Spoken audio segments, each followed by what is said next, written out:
¿Qué tal? Mi nombre es Gerardo Jáuregui y en esta ocasión quiero que me acompañen en esa travesía de la historia mexicana que comprende desde el Porfiriato hasta la Constitución Política de 1917. Acompáñenos a ver esto.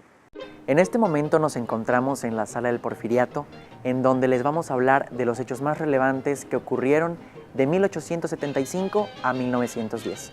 A mis espaldas podemos ver uno de los bustos más importantes que hicieron en honor a Porfirio Díaz, y en esta sala vamos a encontrar información sobre lo más relevante que sucedió en la época del Porfiriato, acerca de las vestimentas, también acerca del estilo de vida y también acerca de los hechos relevantes que sucedieron en esa época.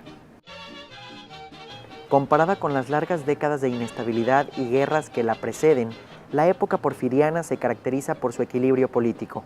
Esto, sumado a un importante crecimiento económico, configura la divisa del momento: orden y progreso.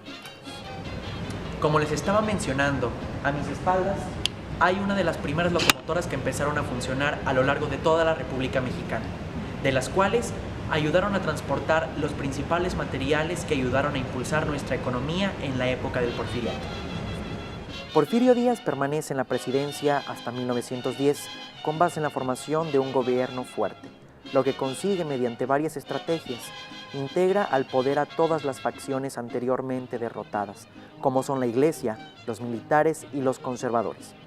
Pacta con los grupos regionales y controla hábilmente a los caciques y generales, cediéndoles gobernaturas de los estados y puestos de mando en el ejército. A partir de los años 90, el Porfiriato goza ampliamente de un periodo de crecimiento económico y expansión comercial a nivel mundial. Las políticas económicas están sólidamente aseguradas por un grupo de tecnócratas, los científicos, y las inversiones extranjeras y nacionales. En la primera década del siglo XX, el crecimiento económico porfirista parece llegar a su fin. Esto coincide con el estallido de huelgas obreras y la creciente inquietud en el campo. El detonador del malestar que desemboca en la Revolución Mexicana de 1910 es la entrevista Díaz-Creelman, donde el dictador plantea su retiro del poder. La mayoría de los ferrocarriles que existían en el siglo XIX estaban administrados por empresas extranjeras y solo unos cuantos eran de origen nacional. El 13 de septiembre de 1880, la Compañía Ferrocarril Nacional Mexicano se adjudicó la concesión para manejar sus trenes con locomotoras de vapor. El 1 de noviembre de 1888 se inauguró su línea principal que corría de la Ciudad de México a Laredo. Hacia 1904 la línea contaba con 245 locomotoras de vapor, 301 coches de pasajeros y 4.262 para carga.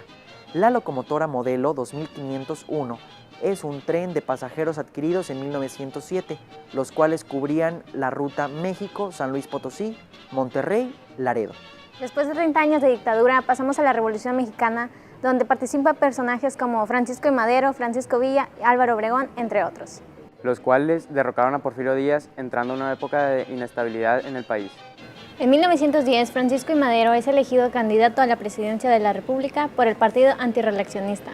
También se llevaron a cabo los festejos del centenario de la independencia de México. 1911. En febrero, Francisco I. Madero regresa a México para encabezar el movimiento revolucionario en diferentes frentes. Emiliano Zapata, Pascual Orozco y Pancho Villa se levantaron en armas contra la dictadura porfirista. En 1912, después del ascenso de Francisco I. Madero a la presidencia por la vía electoral, resurgen con fuerza los conflictos armados. 1913. El 9 de febrero estalla en la Ciudad de México una revuelta contra Madero, conocida como la Decena Trágica, encabezada por Bernardo Reyes, Félix Díaz y Manuel Mondragón. Luego de 10 días de enfrentamientos en la capital, Victoriano Huerta ordena la aprehensión de Madero y el vicepresidente José María Pino Suárez, y en ese mismo año Victoriano Huerta ocupa el poder. En 1914, en abril, las tropas del general Pablo González toman la ciudad de Monterrey. En junio, la División del Norte, encabezada por Villa, toma Zacatecas. Y en julio, Álvaro Obregón, al frente del Ejército del Noreste, toma Guadalajara. Estos fueron triunfos contundentes para el ejército constitucionalista. El 15 de julio, Huerta renuncia a la presidencia y huye del país. Año de 1900, del 14 muy presente, Villa salió de Chihuahua al frente de mucha gente. 1915. A principios de año, el presidente provisional Eulalio Gutiérrez abandona la Ciudad de México debido a la insubordinación de Villa y Zapata. La convención elige al general Roque González Garza como presidente de México y ratifica a Villa como general en jefe del ejército convencionalista. En enero de ese mismo año, Monterrey cae en manos de fuerzas villistas al mando de Felipe Ángeles. Y durante 3 meses, Álvaro Obregón se enfrenta y derrota a Pancho Villa en las batallas de Celaya y La Trinidad. La victoria sobre Villa le otorga el triunfo definitivo a Carranza. En 1916, el 13 de enero se instala el primer Congreso Feminista en Mérida, Yucatán. En marzo, Pancho Villa, con cerca de 500 hombres, invade Columbus, población fronteriza de Nuevo México, en busca del norteamericano Sam Rayburn, por haberle vendido municiones en mal estado, situación que Villa consideraba contribuyó a su derrota. El 31 de enero, el Congreso Constituyente clausura sesiones en la ciudad de Querétaro y se firma la nueva Constitución Política de los Estados Unidos Mexicanos. Carranza, por el bando solemne, la promulga el 5 de febrero.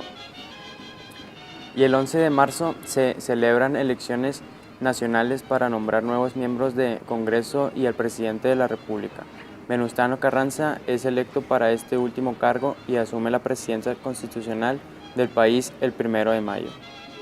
A continuación y para terminar, vamos a dar un pequeño resumen de lo que es la Constitución de 1917 y para eso nos acompaña nuestra compañera licenciada en Sociología, Guadalupe Piedra. Bueno, hay varios personajes destacados. Como ustedes saben, cuando es un movimiento poblacional, generalmente tenemos líderes o cabecillas y en este caso fue Venustiano Carranza. Sin embargo, detrás de ellos generalmente hay un grupo de personas bien informadas, un grupo de personas que están sosteniendo el proyecto de lucha y también el proyecto ideológico, pero identificamos formalmente a Venustiano Carranza, que era un militar nacido en Cuatro Ciénegas, Coahuila, también hijo de militar, quien es a final de cuentas el que concreta, porque él es el que convoca a la reunión, entonces por eso oficialmente lo identificamos a él, aunque hay muchas personas que colaboran en este proyecto de Nueva Nación.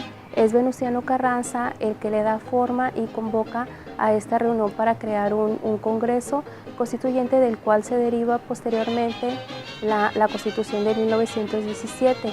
A él también le toca implementarla y él está hasta 1920 en la presidencia, es asesinado y ya posteriormente es otro militar, Obregón, quien toma el poder. Bueno, licenciada, ¿cuáles son los artículos más importantes de la Constitución? Bueno, la Constitución es un documento fundamental, sumamente importante, porque a través de él los mexicanos conocemos nuestros derechos, pero también nuestras obligaciones. Y ese conjunto de normas constitucionales finalmente tienen el objetivo de hacernos vivir en comunidad de manera uniforme, sabiéndonos protegidos y sabiendo que nosotros también tenemos derechos y estamos no solamente protegidos, sino también con todas aquellas personas que tengamos interacción quedan protegidos. Entonces la Constitución como una gran carpa de orden legal que nos debe de sostener a todos los mexicanos. Artículos importantes, bueno, considero que son todos, porque todos son necesarios. Sin embargo, la Constitución de nosotros, de los mexicanos, en su momento, hacia 1917, se distinguió por destacar las garantías individuales de las personas.